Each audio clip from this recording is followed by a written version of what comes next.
fuck's sakes, I restarted the video.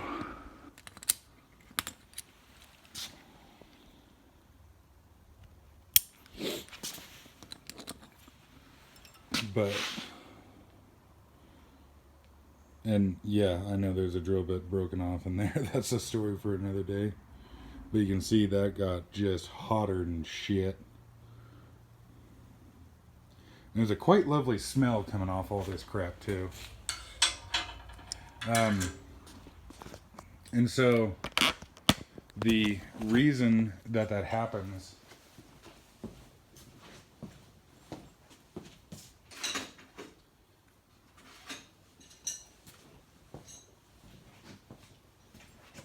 is, in the case of Victor stuff anyways, I would assume that most everything actually works the same.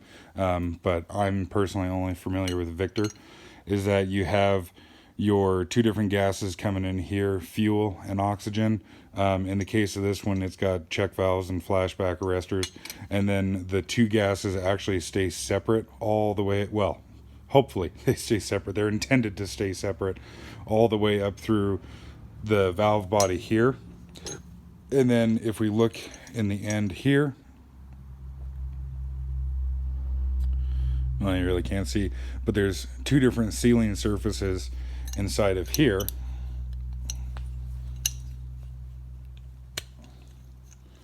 And then if we look here, there is oxygen coming in the center here. And then, well, actually, I don't know which way is which. I would assume it's oxygen in the center anyways. But the two the two gases will come in here. And you see that there is one passageway here and one in here, and then they will mix together coming up the attachment here. They will start mixing in the tube until they come out at the end here. And then in theory, what you want to happen is you only want to have the flame, the gases burning out here. What happened just now with melting down the other one, and what a flashback or backfire is when the flame, instead of being out here, jumps back and starts running back down into the torch, and hopefully not hoses and all that kind of stuff. So what happened just now with the other setup was, like I was saying, acetylene wants to run back into the attachment, and so what the flame did was it ran back into the attachment here and started burning in this section right here, and you can see melted that off. It did not come back any further because in here, well, to any serious degree anyways, it did not come back into here because in the valve body the gases are separate, and then on the valve body itself, there are flashback arresters in the valve body that will stop the fire. Again, in theory, assuming everything goes to plan, will stop them coming back into here.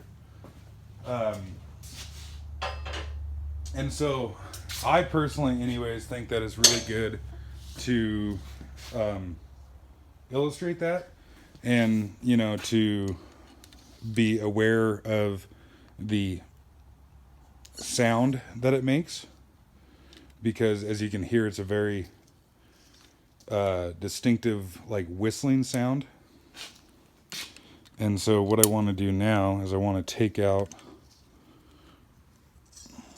the flashback arresters, the closest ones to the fire, and see if we see any evidence of anything going on here, because hopefully, again, in theory, everything going according to plan, if you were to have a situation like that happen, the flame front would never get past this first set of flashback arresters.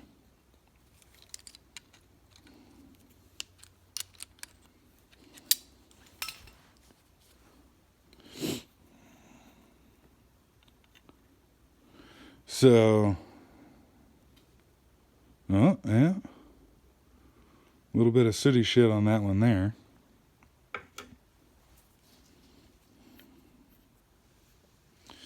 Ugh. It's kind of dirty and nasty. And some sooty shit on that one there.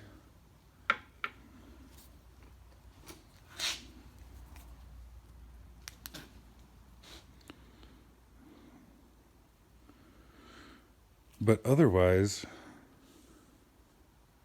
woohoo!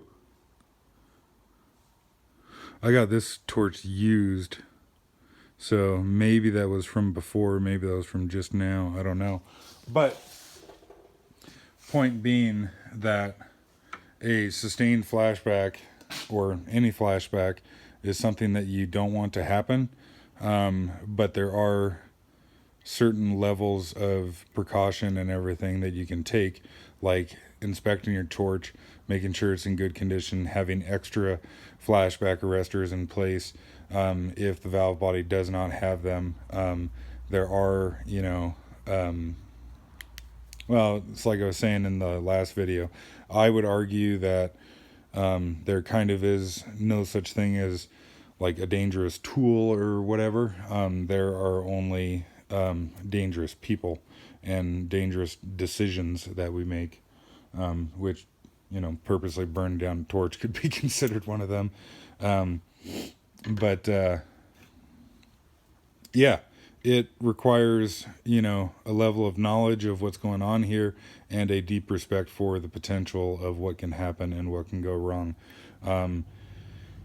What you saw there with melting down the rosebud was, of course, a very relatively small example of what can happen here with very little gases involved. If you cross-contaminate the tanks, and I guess if you want, let me know. I can talk more about that later, but in another video. But if you cross-contaminate the tanks and you have a fire make it back to your tank, you are, leveling the entire, shop that you have the things in. It is a very, very big boom. So yeah, this is not intended to be any kind of like, I don't know, safety video or whatever the fuck. I just had a shitty rosebud that I kind of didn't mind burning up and wanted to see what would happen trying to use it on acetylene. And there are lots of other videos out there that are much more official and informative and what have you than this one here. And you should be knowledgeable and competent with what you're doing with these things.